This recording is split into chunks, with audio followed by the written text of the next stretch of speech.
We just recently had a chat with Infoedge, but they've now added a new company to its investment portfolio as well. The hiring to matrimonial tech company has also had a good 2017. So lots working, but the question mark is what's in store this year. Joining us to talk about those plans for 2018 is the Managing Director and CEO Hitesh Oberoi. Hitesh, good having you. Thank you so much for taking the time out. And from all of us at BloombergQuint to you and your team, a very happy 2018. Thank you. So is it set to be a happy 2018, Hitesh? Well, early days. I mean, of course, the things are sort of slowly getting better as far as the economy is concerned. All the noise around GST has settled down. All the talk around demonetization is over. So we are hopeful that 2018 will be better than 2017. But, you know, who knows? Still very early days. Still very early days. Okay. I believe you recently, let me start off with a couple of news flow items first, then we move on to the big picture, Hitesh. You recently bought a minority stake in Univariety. I think it's a very small amount that you spent as well. But can you throw some light here and some light on where is it that you'll be looking to make those strategic small acquisitions with the hope of making them big?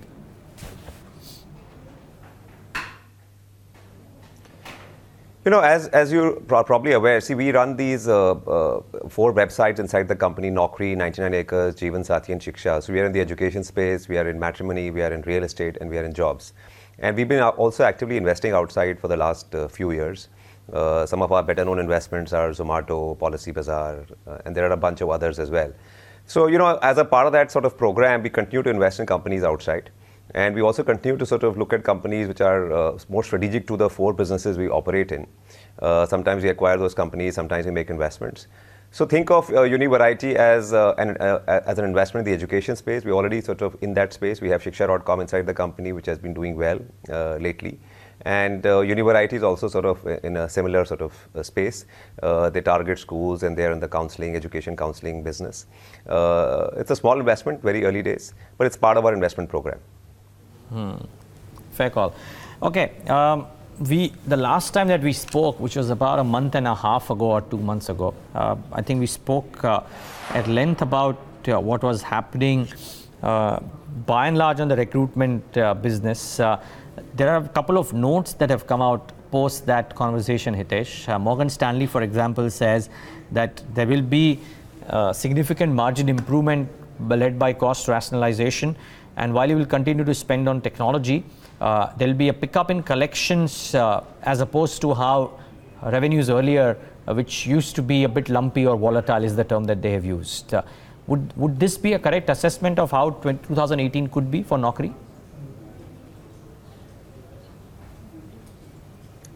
See, as far as Naukri is concerned, you know, a lot of the growth in Naukri depends on how the economy is going to do going forward. I mean, we are dependent on the Indian domestic economy and we're dependent on IT.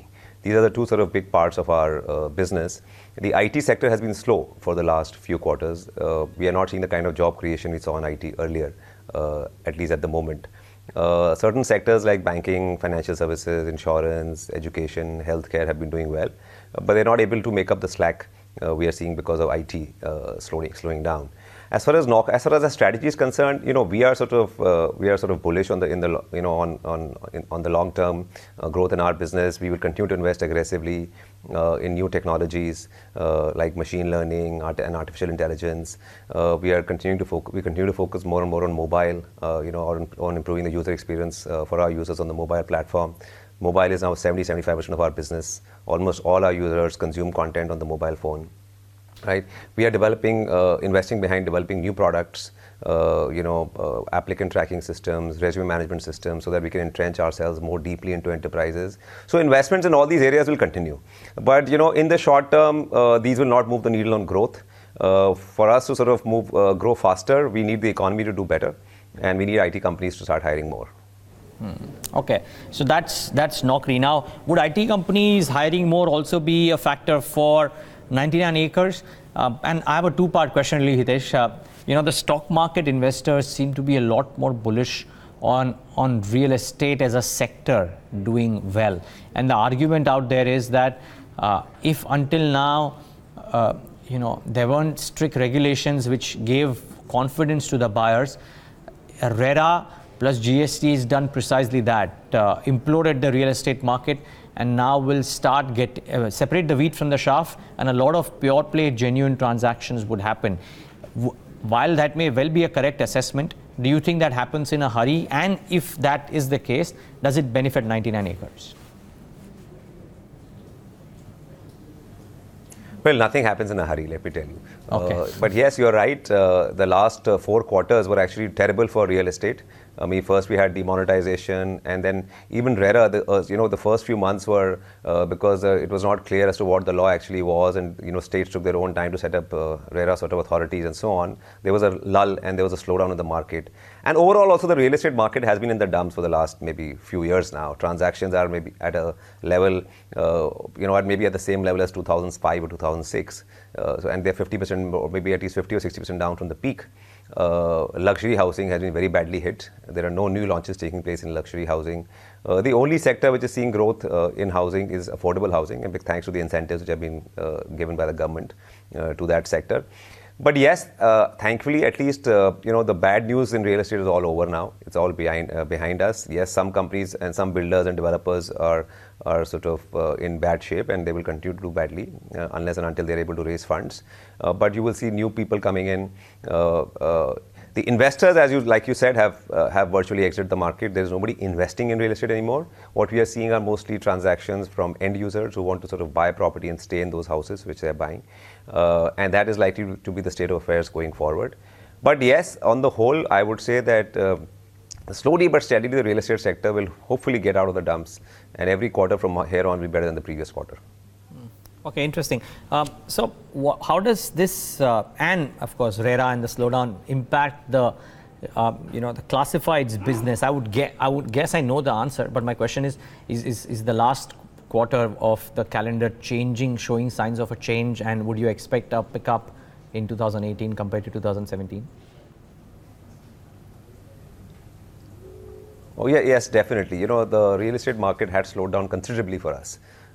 First because of demonetization, like I said, and then because of the confusion around RERA. Now the confusion around RERA is settling down. Demonetization hit the resale market, RERA hit the new homes market. The new home market is a large part of our business. 70% of our business is new homes, about 30% is resale and rental. What had happened over time was that buyers had lost confidence in the new home market. There was nobody buying new homes because deliveries were in many cases 3 years, 4 years behind schedule. Thanks to RERA, I think some of that confidence will come back. People will start looking at new homes once again. And initially, of course, you'll see a lot more demand for houses which are near completion or about to sort of finish in the next 1 year or so. But slowly and steadily, I think people will start taking a little more risk and start investing behind projects which will take maybe 2 or 3 years or 4 years to get completed as well. And all this will be possible only if RERA is implemented well by the regulators, because you need to give the buyers confidence that nothing will happen to their money, that the agreements between buyers and sellers will be respected, and somebody will take action if projects are not on schedule. So on the whole, I think we are a lot more bullish on real estate as a sector. And once you're bullish on the sector, and what happens when sort of people get confidence is that you start seeing more transactions. And when you start seeing more transactions, people like us, portals like us benefit because you get more ads for people. What happens in real estate is that when transactions slow down, people sort of exit the market totally. It's not a very liquid market like the stock market where you can see prices every day. Price discovery is very hard. And when there are no transactions, people don't know what to sell or what to buy at. But when transactions start, at least there is liquidity and people get a sense of what market prices are like, and there is much more confidence, and therefore people enter the market. So we are hoping that because of all this, transactions in real estate will pick up, and when transactions pick up, advertising also picks up. Okay. And tie all of this in with the conversation that will be there on BloombergQuint that we had with Hitesh about a couple of months ago, and you now get a picture of what Infoedge is likely to do over the course of the next 12 months. At least I hope you do. But Hitesh, take a moment to thank you for joining us today. Great having you. And once again, all the best for a superb 2018.